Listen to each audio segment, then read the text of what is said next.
Evening. Hello there. How are we all? Yeah, very good. Welcome one and all to this August evening of DPiP goodness. Nice to see some familiar faces there. Richard, hello Richard. Welcome back. Where have you been? And John, where have you been? Membership relapsed. Fiona, hello. Gil, Chris, nice to see you again, Chris. Although obviously we can't see you, but it's good to have you on board. Looks like John's having marshmallow withdrawals. Oh yeah, sorry about that, John. We haven't perfected digital hot chocolate yet. We are working on it. I'm not sure it tastes as nice, but no, true. You'll notice I've changed location now to the lounge area. It's a new bit of scenery for you, as opposed to the different office. background. Nice to be different, mixed up. Sorry, probably still going to have the cat walking past in the background anyway. She's sunning herself over there, so she's quite all right for the minute. But yeah, if you do see a cat, then you'll know that she's active and whinging. But yes, sadly we missed out on having Jess back this time, which is a shame. But unfortunately, she was double booked. But we'll be sure to get her back in the future, along with a brilliant speaker friend of hers called Florence, who's lined up for another talk, which we'll be sure to bring you details of. So today we've got a lovely talk from Sarah Tanburn, who will tell us all about the emerging cultural strategy of Peterborough, which is nice to know. Now that isn't it Liverpool just lost their cultural status? I think, yeah, I believe so. Over the landscaping, isn't it? The architecture. Yeah.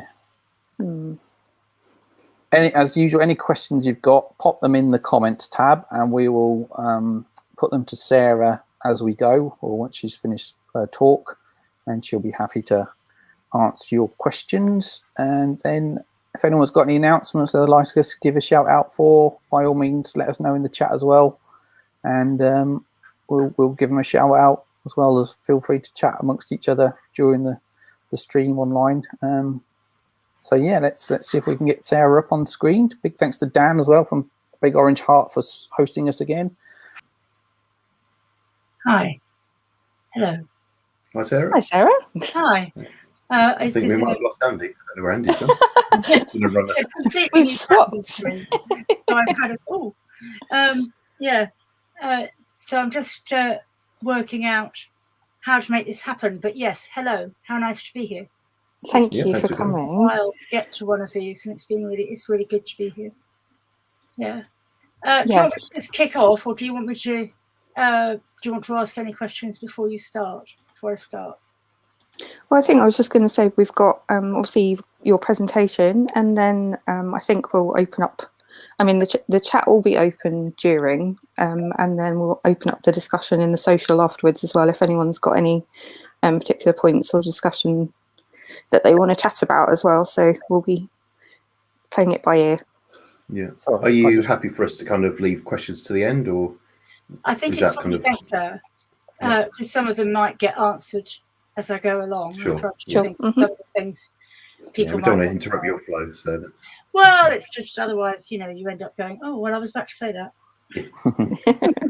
Oh, we've got Andy back as well, just in time. Yes, sorry, I don't know why about that. Fancy Chrome just quit on me for some reason. I didn't press anything. It just decided to crash on me. Yeah. Well, I hope it's not going to crash on me. As I'm Apple to the core, I don't use Chrome very often. So. You'll be fine. Okay, so right. Yeah. So I think Dan, you put the slides up, and then I'll share the screen. Is that right? Yeah, lovely. And then put that onto a slideshow. Oh, it's like magic. Oh, I have to do that. Yeah. I know it's all the usual thing, isn't it? Right. Excuse me a moment. That's okay. Thank you, Dan, in the background. Yeah, I was saying thank you to Dan and Big Orange Heart and all our sponsors. Don't forget to tweet them at the end. But yeah, we'll hand you now over to Sarah. Well, hi. Yes, as you can see, my name's Sarah Tanburn. I'm a freelance consultant, and I am also a writer. But for these purposes, I'm primarily here as a consultant. And I do a lot of work around with voluntary and private and public sector partnerships in particular, often around cultural matters. And in Peterborough terms, I've been critical friend to your Creative People and Places partnership, Peterborough Presents, for 7-8 years since it began. That means I know a bit about Peterborough, and I don't now live in the east of England, but I did for many years, so I know the area well. And in November of last year, I was asked to take forward this work on producing a cultural strategy for Peterborough. And although one often says the city, in this context, Peterborough absolutely means all the rural areas that are within the administrative confines of the city council. And when I was asked to take it on, Peterborough wasn't yet in level 4, but I was asked to very deliberately to think long term and to take the time it needs to have some really strong discussions on this matter. And I'm going to say a little bit about why we're doing this, what's happened so far, what some of the emerging recommendations are about, and a bit about what happens next. And then why does it matter to you guys? You know, what's it mean for digital people in Peterborough? So why now? And this is part of some work that we actually started with. When I took on this project, there was an immediate thing which said, can we pull together some vision and values which will inform this? And so I had a number of discussions with the Cultural Forum, with people in the council and with other partners. And we had a conversation about why it mattered to do this now. And much of this is, of course, still true. The pandemic has continued to roll its way through us, and the appetite for change is as strong as it's ever been. I think there are a couple of, well, why has it done that? A couple of points that why have I lost the one I want to be on? There we go, thank you, I'm sorry about that. I think there's a couple of points I want to emphasise. One is on the economic and social value of creativity. And that's a really important point for Peterborough. The city's growing really quickly. It will continue to grow, but can it come back more resilient and with a better value economy? And clearly it matters because digital activities are really important, both in having brought us through the pandemic and in what we do next. So when I say we, this work has been overseen so far by what they call the Cultural Strategy Group, or CSG, which is a task and finish group set up to oversee this work, but also to create its own successor. And that's the council, it's Peterborough City Culture, who've taken on what Vivacity used to do, Neen Park Trust, Jumped Up, Theatre, Metal, the arts development organisation in Chauffeurs Cottage, and FACE, the Peterborough Cultural Education Partnership that's run out of Norfolk and Norwich Festival Bridge. So that's the sort of, and the Arts Council, who are the other main funder. And I'll be talking a bit about what that, how that will move on into something else in the future. So as I said, we put together a vision and values statement. That's on the website that I'm going to talk about in a minute. It's all public. I'm not going to take you through it. It's a big slide deck, and it's not one to be taken through. It's to contemplate and read and use rather than anything else. Then we did quite a big open consultation where we had discussions with lots of people, lots of network discussions, very like this one, ran a survey monkey. And following on from that, we've done some more in-depth investigations in areas that we felt we particularly needed to investigate more. And that's included some artist commissions and doing things in a rather different way. And we've created a set of what we call emerging recommendations, which is where we are at the moment.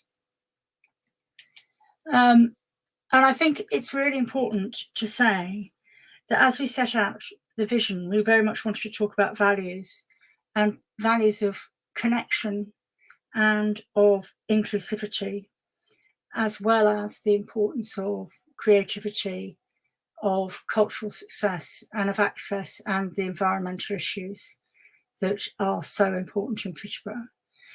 And the steering group has said very strongly that it feels there are three groups when they talk about inclusivity, that not that everybody else is important, but there are three groups they're particularly bothered about. One is young people, people under 25, who've been so hit by the pandemic and for whom there's already been a long-standing cultural deficit in Peterborough. Things don't, there's not access to cultural events or facilities. The heritage, the amazing heritage offer of the area isn't seen as very accessible and so on. People from Black and ethnic minority communities who are often not seen as part of the city in terms of the many, many stories of Peterborough. And coming out particularly of the consultation, people who live in rural communities in the environs of Peterborough who are often doing very innovative, high-end work in the agricultural and food sector, but are often very invisible. So we did this work putting together a vision of values, and we structured the work around what we call 5 pixels: people, mission, money, connection, and place. And you can put those in any order you like, and you'll see them come up in a minute. But everything is used in that. We've done a lot within that structure. So when I say we did a whole bunch of consultation, I had about 60 hours of one-to-one conversations. We ran a survey monkey, as I say, just network discussions. We also did some specific commissions. Now, what I want to do at this crucial moment is switch to the website, Dan, and I'm not quite sure what you want me to do that. Do I escape first? And then I'm going to stop sharing. I'm very sorry if this looks a little bit messy. There we go. I'm going to share a Chrome tab and share the order. So we did a whole bunch of discussions and conversations with people. This is just a little bit of one of them from the website, talking about certain elements of how the culture works.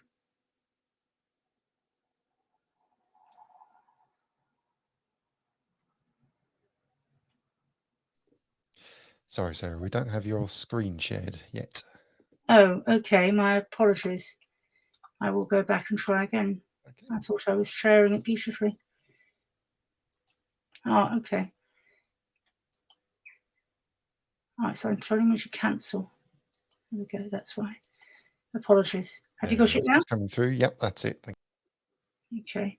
So the last you're about to see, Faithful IU, is the Young Poet Laureate for Peterborough. And we've done a whole series of these videos, and they're coming up at various points over the next few weeks. And one of them, we asked people how you would describe Peterborough if it was an animal. And this is Faith answering that question.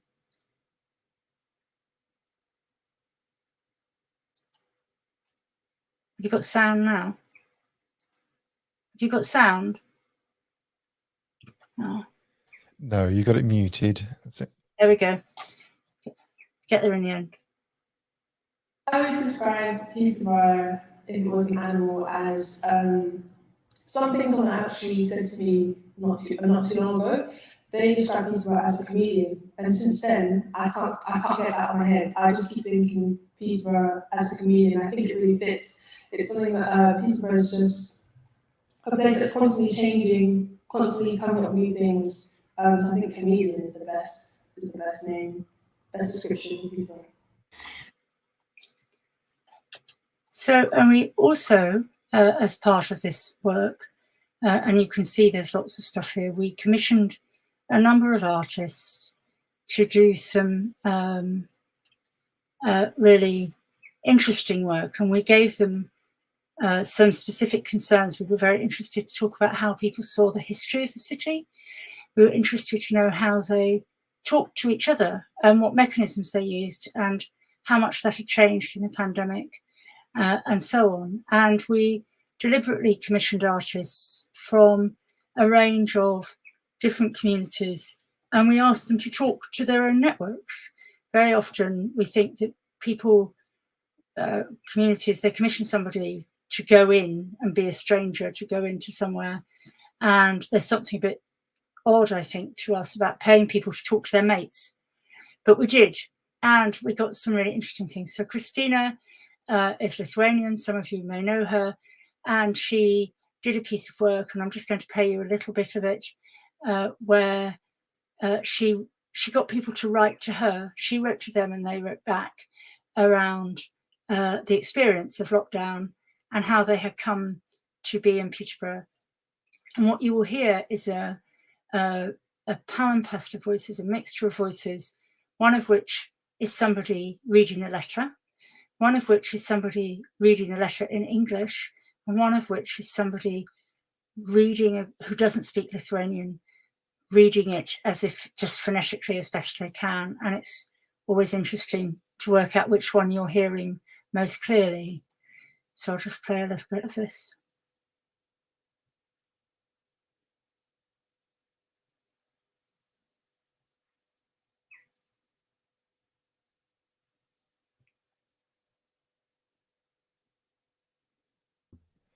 Sorry, Sarah, I think you've opened that up in another tab, so we're not getting We live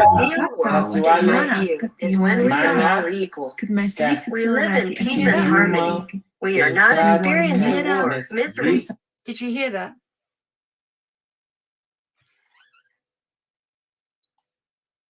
Oh, have I opened it in another tab? That's very annoying. I will come back to here. But what I'd like to encourage people to do is to go and look at that site, and I'll share the link on that later in the proceedings, and you can hear that for yourselves. And I'll stop trying to be clever with sharing. Dan, can we go back to the PowerPoint, or do I need to do that? You will need to share your PowerPoint again. Yeah, there we go. That's it. Thank you. My apologies for finding this quite strange for me. There we go. And as I say, in that we targeted quite a lot of key issues and key communities. From that, we have developed a set of emerging recommendations around these 5 pixels, as we call them, and they touch on a broad range of things. All of them, all those 83 recommendations as they are today, are on the website, and we're working on winnowing them down. But there are some clear messages emerging. Again, build the economic value of creativity and culture. Very importantly, build people, invest in people rather than in shiny things.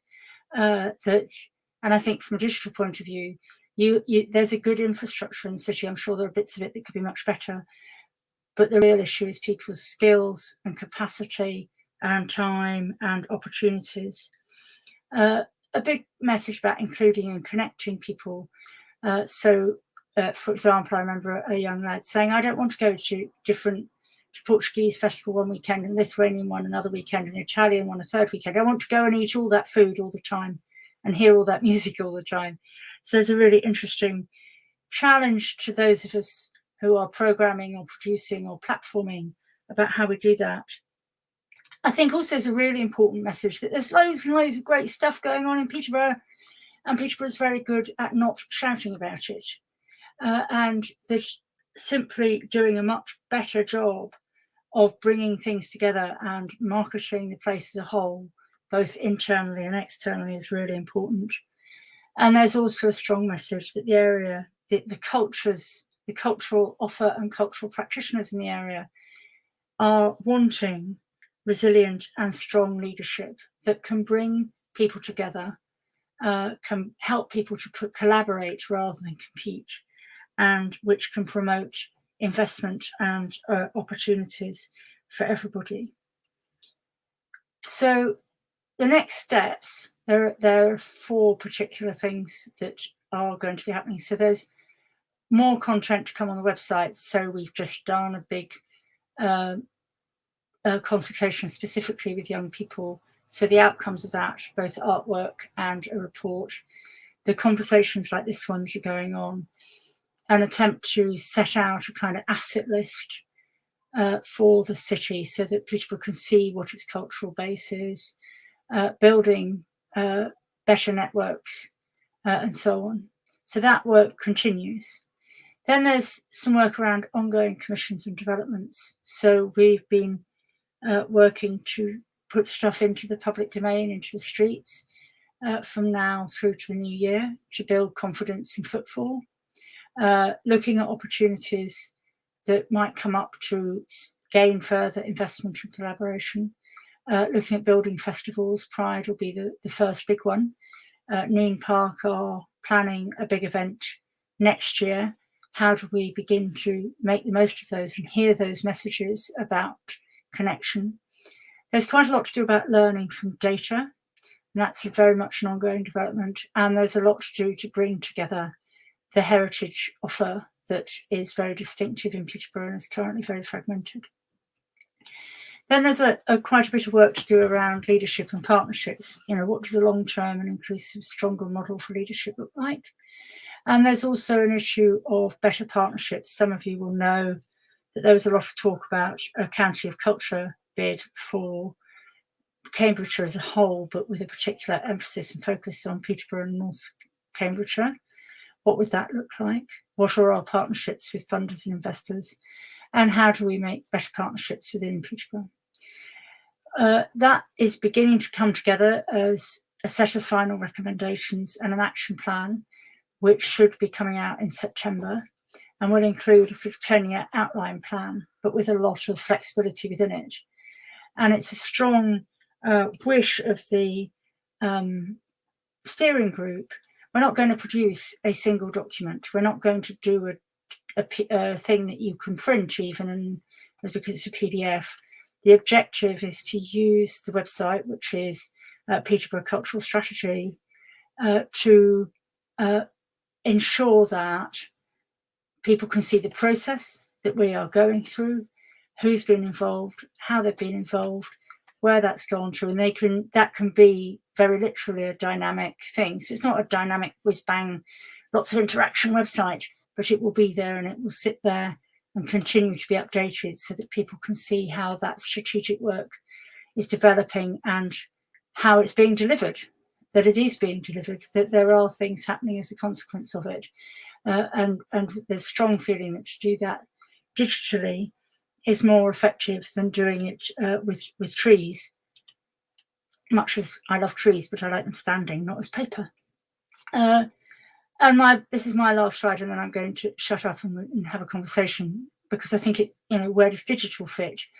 And there's a thing that's not on here, which is you all fit because you're all consumers of culture. You go to the pub and listen to live music, or you enjoy going to the museum, or you visit to listen. You go to the Cresset to hear a comedian, whatever. So you're all part of the audience, obviously, but you're all obviously also makers, whether that's as games or in film or in apps or whatever. That's your sector is really important as a producer of cultural content.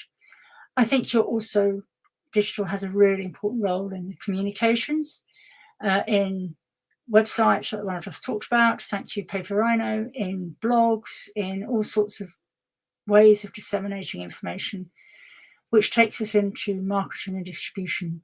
Peterborough desperately needs the showcases that take the bushel off that light and demonstrate the good stuff that's happening. And I think there's an important strand about what's the hybrid future. We were saying a few minutes ago, God, we've done enough on Zoom, done enough of talking to screens and watching ourselves speak in a way that we would never normally have done. But I think it's really important in all the consultation that I've done over the last few months, the shift of who wants to stay behind a screen, unless it's very small groups, and the people who are desperate to get out there and hug everybody they can get their arms around, and how we both include all of those choices, but also how we do new kinds of work, which is a hybrid between the digital and the analog, and between the cyberspace and real life, whatever that is. So I think that's a really important part of how we think about the future, the cultural future of Peterborough and the opportunities that are in it. But most of all, I think it's important that you tell me that that we have a conversation, and that this is part of a very ongoing conversation. So I'm going to stop there and answer any questions or comments. Now I can see myself, hence the rather weird little wave. Sorry about that. Thank you, Sarah. Yeah, thank you. Certainly insightful, definitely. Yeah, I think it's really, really exciting that it almost feels that this has been a long time coming, and we've all kind of wanted it, haven't we? And yeah, I think we've said for a long time that it's been there in the background of Peterborough, but we've not all been singing off the same song sheet. Everyone's been doing their own thing and not so much interaction going on. So it'd be nice to have that collective of things going on, and like we always come back to, nice to actually challenge what the likes of Cambridge do. I mean, they seem to be having something going on every month, sort of thing, whether it's cultural or arty or sciencey or festival-y. It seems like the place to be. So is that just because they're better at the marketing side of things? I think they actually have more going on, and there's a much greater confidence. It's partly a confidence thing, but so the Arts Council has this thing they call national portfolio organisations that you've probably never heard of, but they're the organisations that they see as part of the kind of soft infrastructure of the sector. Cambridge, I think, has 4. Peterborough has 1, and it's actually a bigger place. And so there's something about, is there enough mass to get to that level of activity? And that's partly a function of money. Of course, it's a function of money, but it's also a function of confidence. And, you know, Peterborough tends to lose people rather than gain them. Yeah, definitely. And I think having the university come to Peterborough will make a big difference, because it will build that confidence. It will bring in money. It will bring in students. Is the funding there likely then? If we sort of if plans were made for festivals and all kinds of digital events come on, would the funds be there, or would it be a case of? Funny you've mentioned a festival, Andy.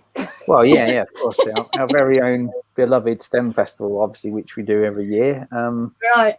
At the moment, of course, the local authority will do as the local authority always does, and even more than ever post-pandemic. And it's a bit of a battle going on, isn't there, between number 10 and number 11 about what kind of conservatives they are. But it's, you know, and that's really relevant to the answer to that question in a way, because are they going to invest in the Arts Council or in other research councils or in so on? But I think what I do see, not just in Peterborough, but more broadly across England, is a recognition that it's going to take culture and creativity to get us out of the mess we're in a number of ways, particularly the post-pandemic mess. And so actually there are some opportunities opening up that weren't there before, and I think it's really worth looking hard at all the different funding streams that are floating about, because things will be coming along, and then being a bit creative about how you apply to the things as well. And also I think there's a sense in which this sort of thing, a STEM festival, is tiny sums of money compared to building railway stations, you know. Yes, so it really is. You know, going, what I can do with £20,000 is bloody amazing. What I can do with £5,000 is bloody amazing. So just give it to me. Yeah, I think we need to be more confident in saying this is what I can do with what to you are small sums of money. Do you think a lot of this has come out of, as you say, like from the pandemic, and people have slowed down and reflected on having more creative, you know, pastimes, and turned to it for kind of mental health reasons and well-being as well? I think there's a lot of truth in that, Liz. I think when I was talking to people January, February, March, and I asked everyone I talked to, I said, okay, what's bringing you joy? What's bringing you solace? 2 things came out of that. One was creating stuff, whether that was singing in a virtual choir or doing watercolors. And the other was nature. It was growing things. It was going out for walks, and it was growing things. And some of those things come together. You know, I talked to a young man who grew a banana tree in his backyard, and is obsessed with growing amazing plants all over Peterborough, and so on. So I think yes, absolutely. But also, I think that people, some of the politicians and other civic leaders who previously thought of culture as a bit of a nice to have, have seen that people stuck in their homes and frightened to go out, that reconnecting communities and families and so on has got to happen somehow. And part of the way that's going to happen is because we create the opportunities in which people can come and mingle and feel safe doing so and be stimulated and see new stuff. We've all sat passively in front of screens for 18 months. I'm fed up with box sets. I want to go and see something that's live, you know? Well, somebody said to me, I want to go and hang out with my friends and see new stuff. You know, it's really simple. I'd rather see somebody live busking on the street than another rom-com, however weepy I'm feeling to go. Yeah, true. I think there's a bit of that. It's about that connection, isn't it, now? Yeah, getting that connection back. Completely. And if we want to rebuild our communities and our places and our neighbourhoods and our cities, then participating together in events and festivals and going to places is a really important part of that. Are you talking to venues as well in Peterborough, like that can host such events? Because we are badly missing a live venue, a live something, or it's normally been the kind of like small time pubs that have been doing the live, like the Ostrich does live band nights and stuff.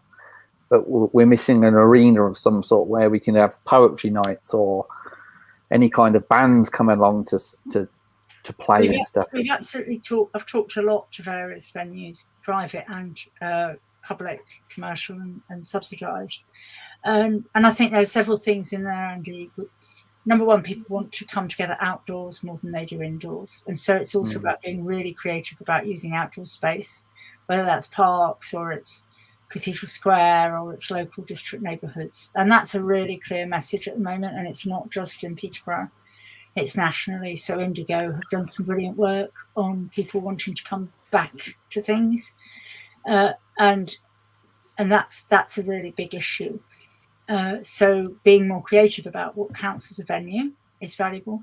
I think the second point is that the venues themselves can then get clever about their programming. And that's quite important, that we encourage people to use lots of programming opportunities and to market, as I say, collaboratively. Yeah, you can always fill the Met Lounge with a Polish rapper. Okay, may not know that, but it's true. So you know, Peterborough's a hotspot for Polish rap. There's a real audience for it, but you will struggle to fill other venues with other things that maybe that's happening. And I think so. There's that point, and then I think there's a third point about Peterborough's not that big, and the last thing it needs to do is create an arena it then can't wash its face financially. Can't sustain it, yeah. Yeah, and I think there's some questions, and I don't know the answer to these. I genuinely don't know the answer. Yeah. But I see so many places build a venue that they then can't sustain. I'm thinking more time small fry, like this Corn Exchange we used to have, or even the Cambridge Corn Exchange isn't that big, really. That big, and we could certainly be looking at whether there needs to be something like that, or whether we've got buildings that we could repurpose in that way. I certainly think that's part of it. Yeah. Oh, so is this where the potential Vine hub comes into it as well? Because this is a potential idea. Well, at the moment, there's a lot of discussion going on about what goes in it, and I'm not privy to most of it. So you know, I don't know all of the background. That what they currently call the mini vine, which I always want to call the tomato or something, is going to be the space next to it. And I know that they're looking at putting exhibitions and events into that. And in fact, the outcomes of the artist commissions that I mentioned will be putting onto big vinyl sheets in the windows of that very shortly. So those will be available in that route as well as online. So I think that would be a great new exhibition space. Just to interrupt, sorry, this is the old Woolworths TK Maxx. TK Maxx building. Yes, right there. And then was it Horizons or something that was next to it? Yes, I think it was. Yes, it was. Okay. New Look, I think. Yeah. And so that's what they're calling a mini Vine at the moment. Oh, I think that will open first. Okay, let's throw you some questions from the audience. Yep. First one from Jonathan. Yeah, that's the very my Jonathan question. on screen. Yes, Go for it. So yeah, it's just something that you mentioned in your slides about the showcases, and I just wondered kind of if there's any quick wins that have been picked up on. The biggest quick win would be to damn well have a decent integrated website, and the plan is so Opportunity Peterborough are picking up the Visit Peterborough website. And in fact, I'm due to talk to Tom and Rebecca quite soon, if they're not actually here, which I suppose they might be, to talk about in particular how content listing goes into that really easily. So the people who are making it find it easy to produce information that can then be presented really well. And I'm not absolutely sure at this minute where they've got to with it. I think there's a number of other things that we can talk about. There's something I want to talk to you about, which would be a good showcase opportunity for certain kind of work that's going on. But the biggest problem has always been in Peterborough that there's so much internal competition which serves absolutely nobody. And one of the biggest messages out of Consultation is don't do that anymore. Find the things that people can collaborate on, not the things that they're then going to undermine each other about. We have started, which has been, it sounds very back office, but it's really important, is the three main venues talking together about their programming. Because you'll all know there have been times when there's been unfortunate overlaps. So at least just getting them in a room to agree to talk about the programming is a major win. Yeah. I think that kind of leads on to one of Richard's questions about people being digitally excluded. I think it's the other one, Dan. Yes, I think that's a really good question, Richard. I think it's really interesting what we've seen change, and it would be so interesting to know whether that this is all of your perception too.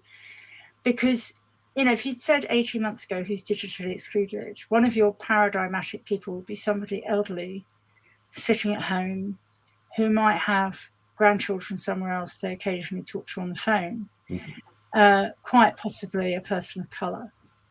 And I think what we've seen is a big shift in that digital exclusion. Because, so for example, I know that the Hindu Association worked really hard with a lot of their elders to make sure they were connected so they could take part in religious ceremonies, but then also take part in conversations with families around the world and so on. And so I think there's been quite a big shift in seeing some of the people who were previously digitally excluded less so.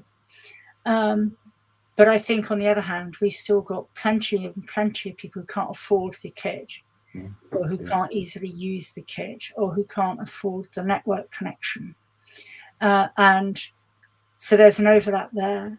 But I think in Peterborough, we've also seen, particularly, and if you look at the work of Peterborough Presents, it's really clear, a lot of cultural exclusion is partly geographic, because people won't go from Bretton to Millfield to do something, people stay very local. And it's also sort of almost culturally created, that's not for the likes of us, is a really common phrase. And so I think it's been really interesting in the Peterborough Presents journey to look at what it is that brings people to get engaged in stuff and to do stuff and to make stuff. And it takes time, and it means going to where people are. And in that sense, I don't think digital exclusion and cultural exclusion map onto each other, but there are clearly connections. Yeah.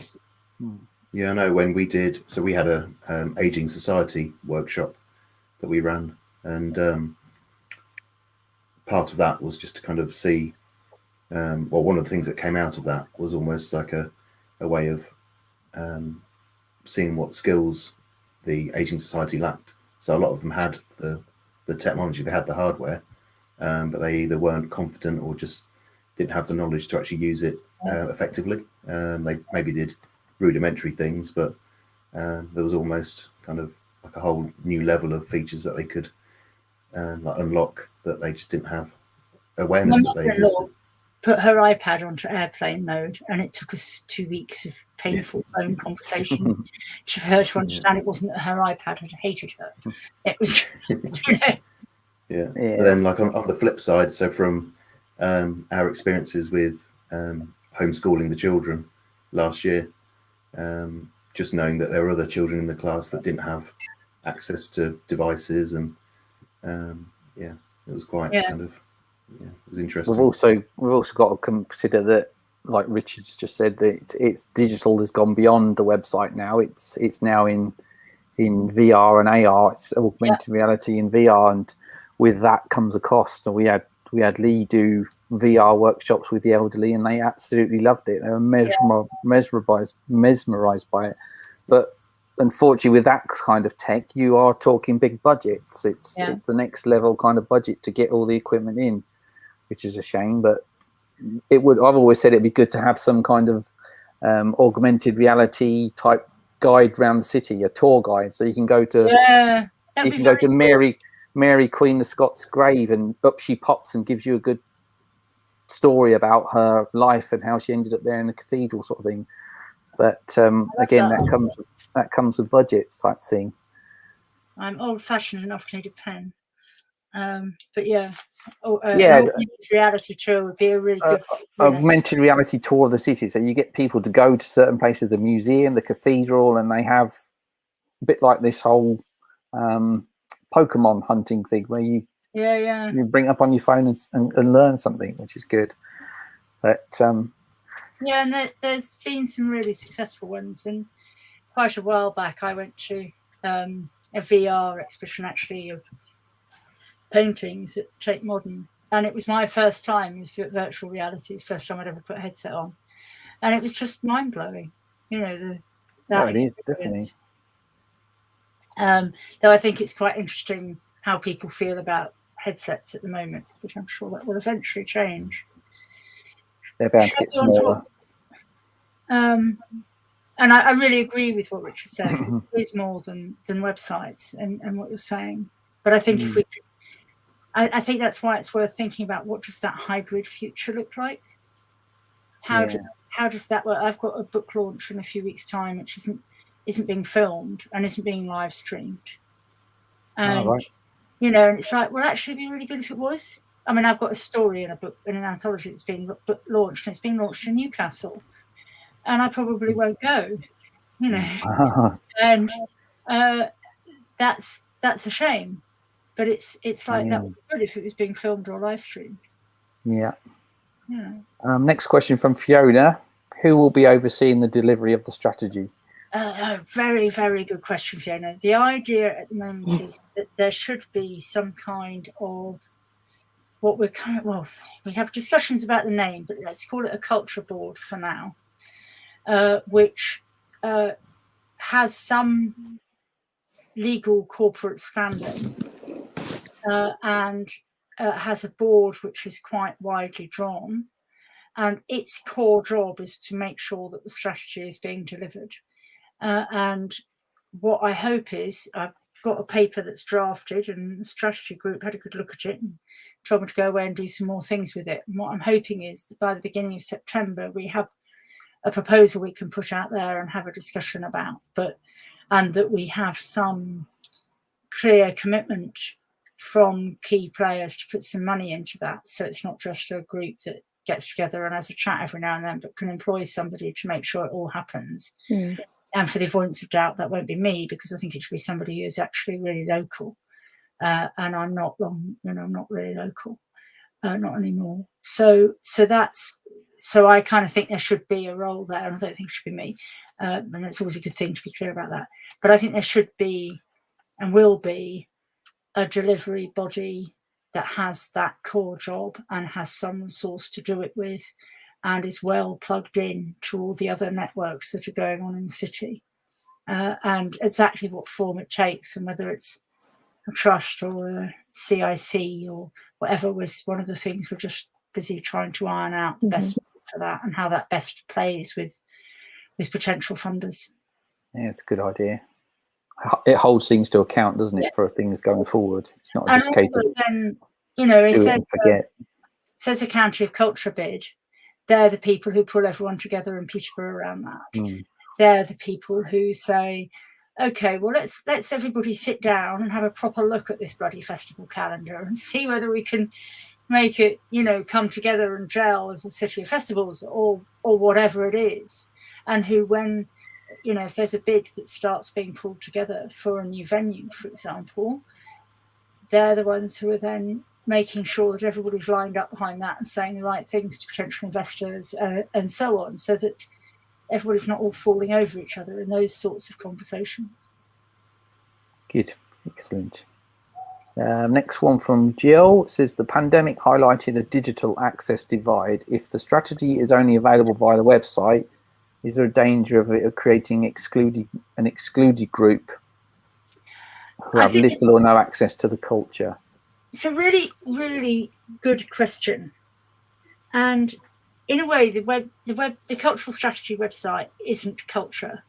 It's a website about process rather than a website of culture, although it's got some in it because we've commissioned art and we've made some stuff.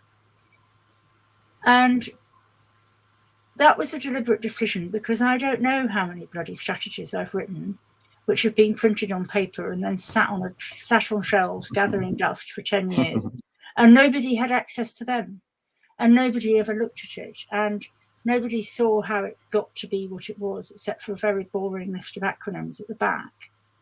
And you know, I was looking at work that I did for Greater Cambridge, what's now the Trumpington extension of Cambridge, 15 years ago. And I very much doubt that more than, you know, a dozen people have looked at that strategy between when it was written and when I was looking at it again the other day, you know. and so I think that's a problem, but I actually think that we've passed a point where it is easier to say to people, have a look at it this way.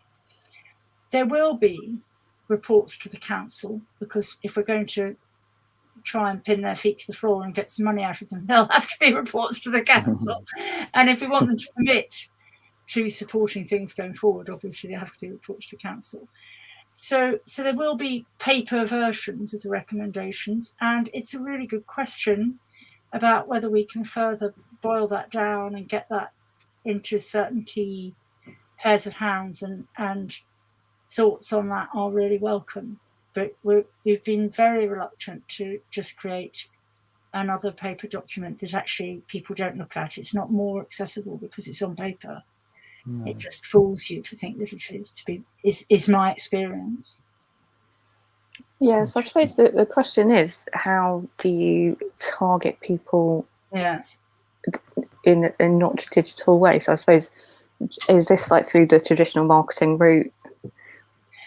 My experience in Peterborough is you talk to them. Actually, you sit in a lot and lots and lots of discussions and meetings, and you go where they are. You know, that's absolutely our experience in Peterborough Presents. It's been absolutely my experience in doing this, that if you want to find out what people think, or you want to have those conversations about stuff that can happen, then you go to them and you sit there and you listen and you talk. And if it's done right, word of mouth soon spreads. Yeah. That'll be the key thing. That's, especially if there's regular things going on throughout the year. Yes. They'll become known every year, won't they? Yeah. So people really want the Heritage Festival to come back, and that work is already underway for next year. And that was a really clear thing from the discussions we had early this year. Yeah, that's good. Richard says, do you see museums and history within culture, or is it focused mainly on performing arts? Absolutely within culture. We've had lots of conversations with the museum and with the advisory board for Flag Fan and with the Civic Society and Cathedral and all sorts of other people. one of the strengths of Peterborough is the cultural forum, which brings lots of people together, and indeed this network, which brings lots of people together. There's no equivalent to those two networks between the heritage attractions, let alone the sort of soft history, oral history custodians. And that's a real shame. Peterborough's got a magnificent heritage. It's the cathedral, or it's Thorpe Hall, or it's the stories of communities that have come here since the war, or whatever it is. And so we've been trying to think of ways that creates a much stronger network around heritage. And that's very much an ongoing conversation at the moment to try and make that happen. But it's absolutely part of the ambit of this thinking to have that grow. Is the Heritage Festival going ahead next month? Not next month, but next year. Next year. I did wonder. Not this year. Do you think there'll be a more of a juggling act to include those sort of things like the museum and the cultural side compared to the art side? Because it always seems to us that the arts side always seems to get the funding, the bulk of it, because it's arts. Like City Council paid £60,000 whatever for a Christmas tree, where it could have gone better spent somewhere else. Do you think it'll be a struggle and a balance to get that sort of funding through? I think it'll be a very interesting discussion over the next months and years. I think there's a tendency at the moment, and I don't see this only in Peterborough, to want to do some whiz-bang stuff. And that tends to end up being in the performing arts. The big spectaculars. People want to see them, but also people are frightened of them, as I said. And actually, I have reservations about their stickability. I'd rather see some of that money go into a succession of, as you said, Andy, regular, smaller things that people can count on and build into their lives, and which enables some more reflection as well. So that's my view. But then, I'm an old fart, so maybe I'm not the best person. Which is part of what I hear from the people I've talked to. So I think there will be a bit of pressure. I also think that we will begin to see a better case for some investment in the heritage of the city. And I think that's one of the things we need to come out of this. Because at the moment, that what happens is that different places in the city compete with each other for the same small pots in the heritage field. And that's why we need to sort out that networking and say, no, you need to work together. Actually, how should we think about the John Clare Cottage and how that relates to the heritage of the landscape, and access to the landscape and enjoyment of nature that people have talked about, as well as how does the cathedral build its footfall in order to protect that particular and extraordinary landmark that you have, which is the least visited cathedral in England. So I think there's a really important sense in which the sector also needs to get its act together to bid better, to be cleverer in its way of accessing funds. So that needs to happen too. Whether money will be there, as I say, is still the question. Heritage stuff is often, the big bids for capital are very big and very complex and very difficult to do. I absolutely hate doing HLF bids. They're so hard. Yeah. I think we have the same issue with the STEM festival when it comes to funding for that. It seems like so many hoops to jump through just to get a bit of money out of them. Who are you bidding to for that? I think we've tried them all, haven't we? I think we've tried to tick all the boxes. We do try the National Lottery every year, but we have external sponsors as well. So it's kind of a mixture. Yeah. Well, hopefully Peterborough will get some funding through then for this kind of things. As Richard said, it seems that Peterborough's tight at the moment, especially with the fall of Vivacity. Well, I think that's an interesting one. I mean, I think Peterborough was tight before the pandemic and was struggling a bit, and it will continue to struggle. And I think all local authorities in England are, facing a very, very uncertain future at the moment in terms of how the finances are going to work. And for cities like Peterborough, whose retail centre is struggling so badly, their business rates take is also poor. On the other hand, I think that certainly what we've been trying to show people recently is that they get a lot for relatively little out of investment in this sort of thing, and so they get lots of value for it. I think in the long run, I don't know what will happen to the assets that sat with Vivacity, particularly the arts and cultural assets. I'm not talking about the sports ones. And the arrangement that's in place is in place till 2024, and then there'll be a conversation after that. A conversation before that about what happens. Let's hope it's before that. It runs out, and then there'll be a conversation before that about what happens after that. And there clearly will be financial connections to how that's managed in the long run. I do think that the council as it currently sits has recognised that you don't get those things to wash their face financially. And I think one of Vivacity's big problems was always this expectation they could make the museum somehow pay its way, and museums don't. You know, that's not what they're for. Do you think there's a spot for private investment from companies that sponsor it? Sponsor it would be. We've got enough industry around town, haven't we? You have to give them. You have to be giving them something as well. Yeah. And I think that's one of the things we're trying to work out is what's that offer. Yeah, definitely. But yeah, absolutely. I think there's room for that. Well, we've certainly got a community of very talented digital people who have, over the years we've been going, come up with so many great ideas for culture events. And like we had a 24-hour hackathon and all sorts of cool stuff going on. And we had people take part in that Millfield thing that they did. And other projects we had going, but sadly nothing came about further going forward. So if we have people say to us, we've got some great ideas, what's the best route they can take to get to you and say, look, is this an option for us to do this? They can certainly come to me, but I'm a temporary consultant without any money in my pocket. There will be somebody eventually that isn't me who will have more of a responsibility to be able to answer those questions directly. And I'm in this slightly odd position of trying to kind of get to the point where you've got that person. I'm not trying to duck the question. I'm just trying to be fair and honest and open.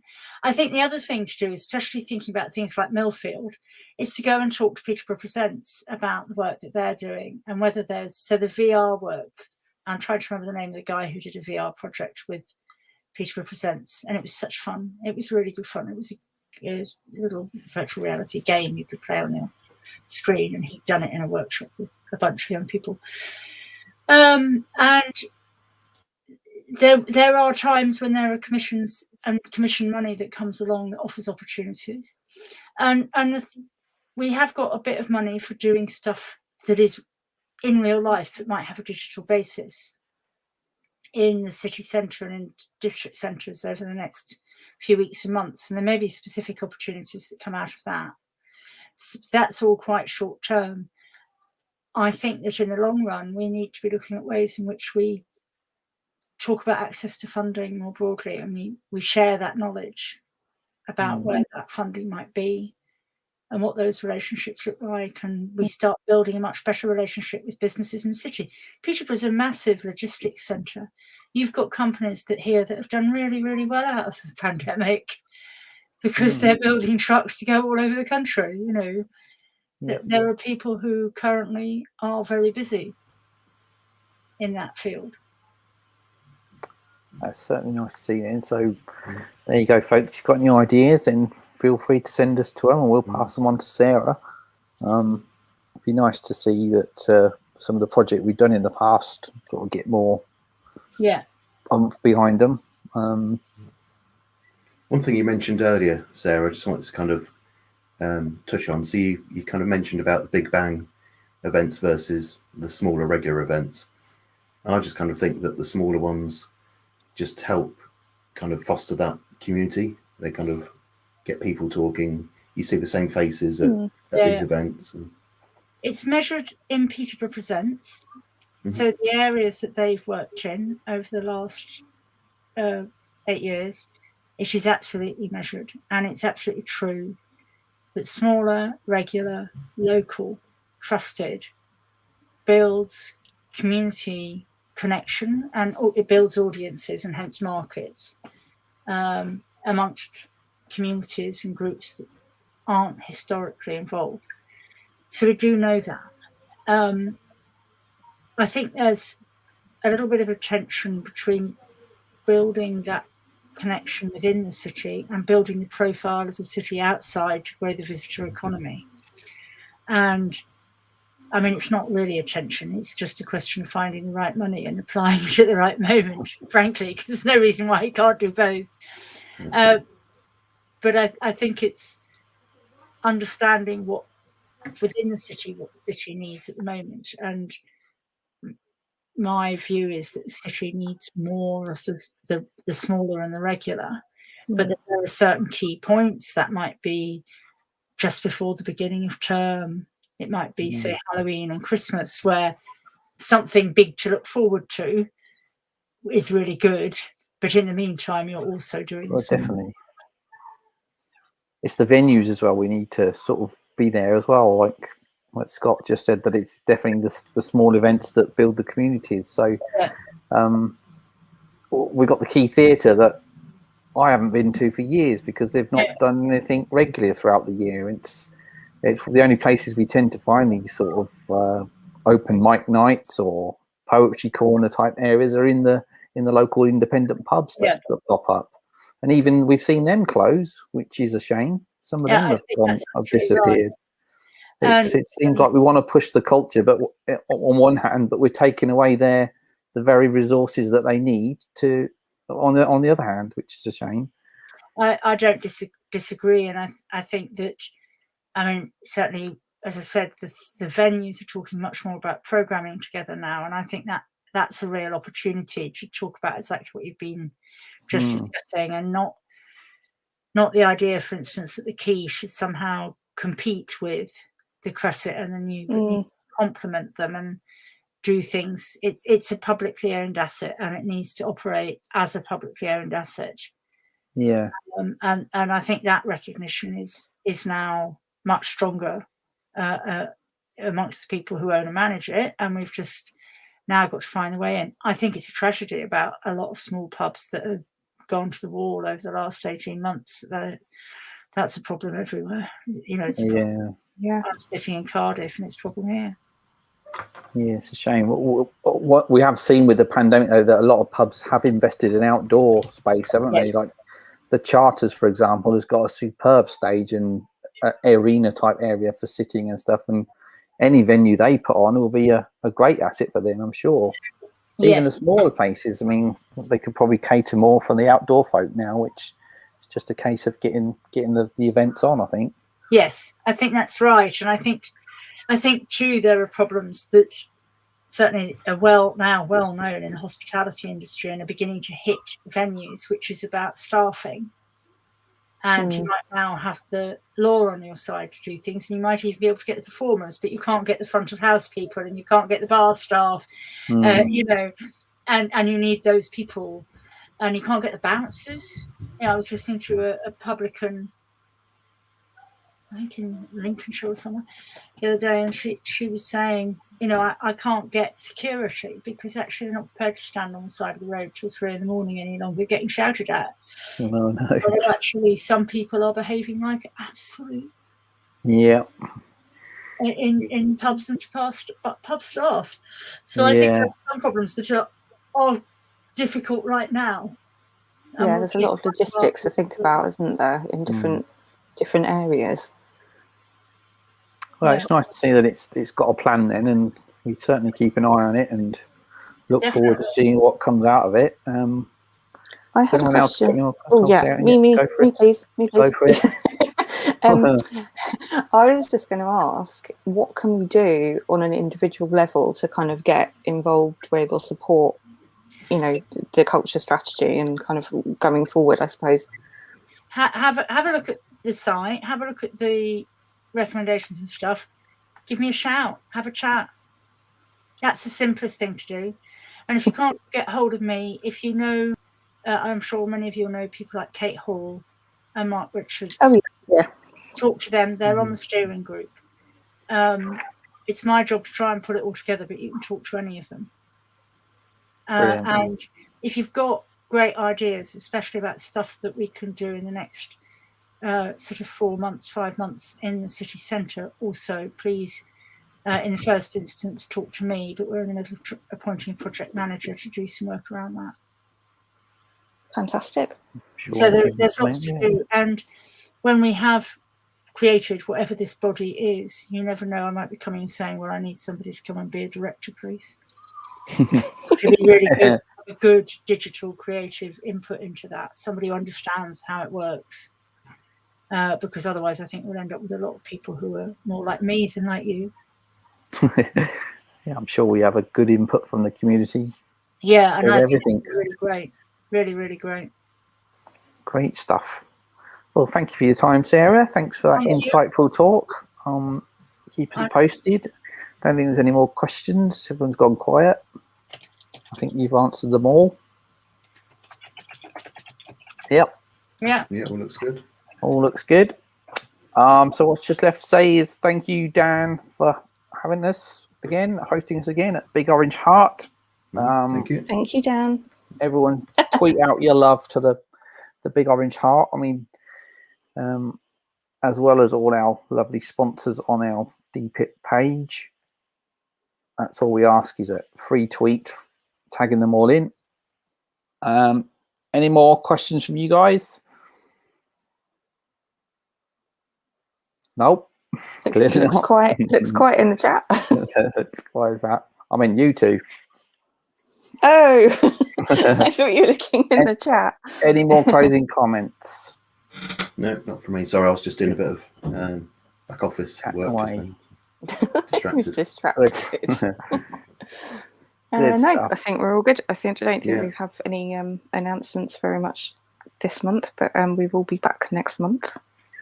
Yes, well, obviously the pandemic is still having its little impact on our future plans, so we're seeing how it goes, and we'll be informed of when things have changed. So keep you posted on that, and then stay tuned for next month's DPiP. All very well that we can get some speakers to come along. And we have a question from Michael in the chat saying, when is the next get together in person? Oh, that's a good question, Michael. Well, we are considering having Peterborough Jelly back again at Alia Future Business Centre, which is the monthly co-working event.